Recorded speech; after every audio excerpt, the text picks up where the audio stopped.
নমস্কাৰ সকলোকে জ্ঞানৰ পোহৰ ইউটিউব চেনেলটোলৈ স্বাগতম জনাইছোঁ। ছাত্ৰ ছাত্ৰীসকল, আমাৰ আজিৰ এই ভিডিঅ'টিত আলোচনা কৰিবলৈ লৈছোঁ ক্লাছ 6ৰ সমাজ বিজ্ঞানৰ আমাৰ পৃথিৱী চেপ্টাৰ 1ৰ অনুশীলনী 4 আৰু 5ৰ সকলোখিনি প্ৰশ্ন উত্তৰ। ছাত্ৰ ছাত্ৰীসকল, ভিডিঅ'টি ভাল লাগিলে এটি লাইক কৰি দিবা আৰু চেনেলটো ছাবস্ক্ৰাইব কৰা নাথাকিলে ছাবস্ক্ৰাইব কৰি বেল আইকনটি অন কৰি থবা, যাতে এনেকুৱা ধৰণৰ নতুন ভিডিঅ'বিলাক তোমালোকে পোনপ্ৰথমে লাভ কৰা। সো ষ্টুডেণ্টছ, তোমালোকে আৰু বেছি দেৰি নকৰি তোমালোকে চেপ্টাৰ 1ৰ অনুশীলনী 4 উলিয়াই লৈ চোৱা। ইয়াত চোৱা, ইয়াত 1 নম্বৰত চোৱা, ইয়াত লিখিছে তলৰ প্ৰশ্নবোৰৰ উত্তৰ দিয়া। ক নম্বৰ প্ৰশ্নটিত চোৱা, ইয়াত প্ৰশ্ন দিছে দ্ৰাঘিমা ৰেখা কাক বোলে? ইয়াৰ উত্তৰত লিখিবা উত্তৰ মেৰুৰ পৰা দক্ষিণ মেৰুলৈকে অংকন কৰা কাল্পনিক অৰ্ধবৃত্ত ৰেখাবোৰকেই দ্ৰাঘিমা ৰেখা বোলে। ইয়াৰ পিছত নেক্সট খ নম্বৰ প্ৰশ্নটিত চোৱা, লিখিছে দ্ৰাঘিমাংশ কি? ইয়াৰ উত্তৰত লিখিবা দ্ৰাঘিমা ৰেখাৰ কৌণিক মানকে দ্ৰাঘিমাংশ বুলি কোৱা হয়। দ্ৰাঘিমা ৰেখাৰ কৌণিক মান বা জোখক ডিগ্ৰী হিচাপে প্ৰকাশ কৰা হয়। ইয়াৰ পিছত নেক্সট গ নম্বৰ প্ৰশ্নটিত চোৱা, লিখিছে পৃথিৱীৰ পূব আৰু পশ্চিম এই দুয়ো দিশে মুঠ কিমানডাল দ্ৰাঘিমা ৰেখা কল্পনা কৰা হৈছে? ইয়াৰ উত্তৰত লিখিবা পৃথিৱীৰ পূব আৰু পশ্চিম এই দুয়ো দিশে মুঠ 360ডাল দ্ৰাঘিমা ৰেখা কল্পনা কৰা হৈছে। ইয়াৰ পাছত নেক্সট ঘ নম্বৰ প্ৰশ্নটিত চোৱা, ইয়াত প্ৰশ্ন দিছে মুখ্য দ্ৰাঘিমা ৰেখা কাক বোলে? ইয়াৰ উত্তৰত লিখিবা উত্তৰ মেৰুবিন্দু আৰু দক্ষিণ মেৰুবিন্দু সংযোগ কৰি পৃথিৱীৰ উপৰিভাগত যি এডাল কাল্পনিক ৰেখা কল্পনা কৰা হৈছে তাকে মুখ্য দ্ৰাঘিমা ৰেখা বুলি কোৱা হয়। মুখ্য দ্ৰাঘিমা ৰেখাডালে পৃথিৱীখনক পূবা পশ্চিমাকৈ দুটা সমান অংশত ভাগ কৰে। পূব দিশৰ ভাগটোক পূব গোলাৰ্ধ আৰু পশ্চিম দিশৰ ভাগটোক পশ্চিম গোলাৰ্ধ বোলা হয়। ইয়াৰ পাছত নেক্সট 2 নম্বৰৰ প্ৰশ্নটিত চোৱা, ইয়াত প্ৰশ্ন দিছে দ্ৰাঘিমা ৰেখাৰ বিষয়ে বৰ্ণনা কৰা। ইয়াৰ উত্তৰত লিখিবা প্ৰাথমিক দ্ৰাঘিমাৰ পূব আৰু পশ্চিমে দুই মেৰু বিন্দুক সংযোগ কৰি পৃথিৱীৰ ওপৰেৰে যিবোৰ অৰ্ধবৃত্ত কাল্পনিক ৰেখা কল্পনা কৰা হৈছে তাক দ্ৰাঘিমা ৰেখা বোলা হয়। পৃথিৱীৰ পূব আৰু পশ্চিম এই দুয়ো দিশে মুঠ 360ডাল দ্ৰাঘিমা ৰেখা কল্পনা কৰা হৈছে। দ্ৰাঘিমা ৰেখাসমূহৰ মাজৰ দূৰত্ব বিষুৱৰ ওচৰত সৰ্বাধিক আৰু এই দূৰত্ব বিষুৱৰ পৰা ক্ৰমান্বয়ে কমি গৈ মেৰুবিন্দুত দ্ৰাঘিমা ৰেখাবোৰ লগ হৈ যায়। ইয়াৰ পাছত নেক্সট 3 নম্বৰ প্ৰশ্নটিত চোৱা, লিখিছে অক্ষৰেখা আৰু দ্ৰাঘিমা ৰেখাৰ মাজৰ পাৰ্থক্য লিখা। ইয়াৰ উত্তৰত লিখিবা ক নম্বৰত লিখিবা বিষুৱ ৰেখাৰ সমান্তৰালকৈ উত্তৰ আৰু দক্ষিণলৈ পূবা পশ্চিমাকৈ যিবোৰ ৰেখা কল্পনা কৰা হৈছে তাক অক্ষৰেখা বোলে। আনহাতে প্ৰাথমিক দ্ৰাঘিমাৰ পূব আৰু পশ্চিমে দুই মেৰুবিন্দুক সংযোগ কৰি পৃথিৱীৰ ওপৰেৰে যিবোৰ ৰেখা কল্পনা কৰা হৈছে তাক দ্ৰাঘিমা ৰেখা বোলা হয়। নেক্সট খ নম্বৰত লিখিবা অক্ষৰেখাবোৰ পৰস্পৰ সমান্তৰাল, আনহাতে দ্ৰাঘিমা ৰেখাবোৰ পৰস্পৰ সমান্তৰাল নহয়। ইয়াৰ পাছত গ নম্বৰত লিখিবা অক্ষৰেখাবোৰ হৈছে পূৰ্ণবৃত্ত, আনহাতে দ্ৰাঘিমা ৰেখাবোৰ হৈছে অৰ্ধবৃত্ত।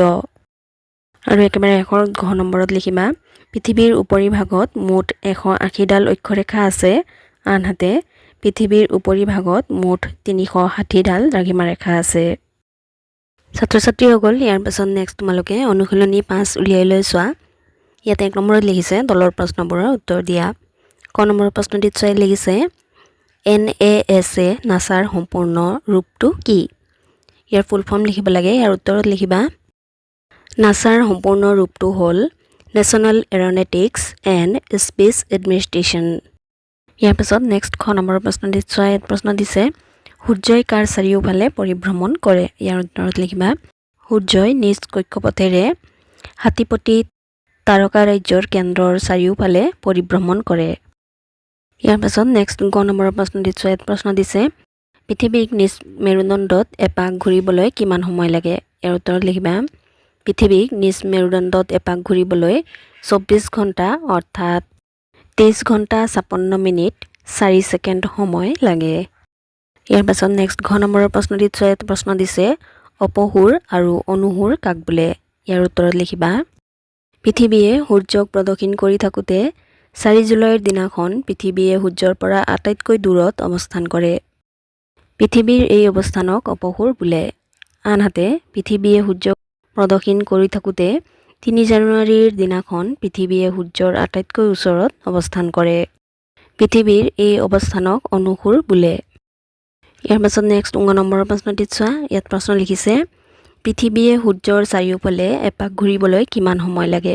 ইয়াৰ উত্তৰত লিখিবা পৃথিৱীয়ে সূৰ্যৰ চাৰিওফালে এপাক ঘূৰিবলৈ 12 মাহ অৰ্থাৎ 365 দিন 5 ঘণ্টা 56 মিনিট 16 ছেকেণ্ড সময় লাগে।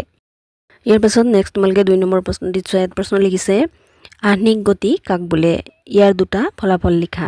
ইয়াৰ উত্তৰত লিখিবা পৃথিৱীয়ে নিজ কক্ষতলৰ লগত 64 ডিগ্ৰী 30 মিনিট কোণ কৰি হেলনীয়াকৈ নিজ মেৰুদণ্ডক কেন্দ্ৰ কৰি পশ্চিমৰ পৰা পূবলৈ অবিৰামভাৱে ঘূৰি আছে।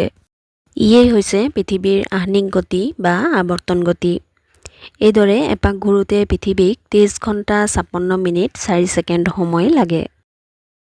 ইয়াৰ দুটা ফলাফল হ'ল ক আহ্নিক গতিৰ ফলত দিন ৰাতি হয় আৰু খ আহ্নিক গতি বা আৱৰ্তন গতিৰ ফলত ভূপৃষ্ঠৰ ভিন ভিন ঠাইত শক্তিশালী বতাহৰ সৃষ্টি হয়। ইয়াৰ পাছত নেক্সট 3 নম্বৰৰ প্ৰশ্নটিত চোৱা। ইয়াত প্ৰশ্ন দিছে বাৰ্ষিক গতি কাক বোলে? ইয়াৰ দুটা ফলাফল লিখা। ইয়াৰ উত্তৰত লিখিবা পৃথিৱীয়ে নিজে ঘূৰি ঘূৰি সূৰ্যৰ চাৰিওফালে এপাক ঘূৰোতে এবছৰ সময় লাগে। ইয়াকে পৃথিৱীৰ বাৰ্ষিক গতি বা পৰিভ্ৰমণ গতি বোলে। ইয়াৰ দুটা ফলাফল হ'ল ক বাৰ্ষিক গতিৰ ফলত মাহ বছৰ ঋতু আদি পৰিৱৰ্তন হয়।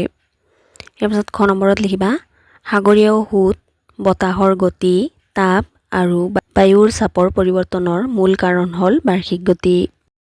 ইয়াৰ পাছত একেবাৰে শেষৰ 4 নম্বৰ প্ৰশ্নটিত চোৱা। প্ৰশ্ন দিছে পৃথিৱীৰ দুটা ভিন্ন অঞ্চলত কিয় একে সময়তে দিন ৰাতি নহয়?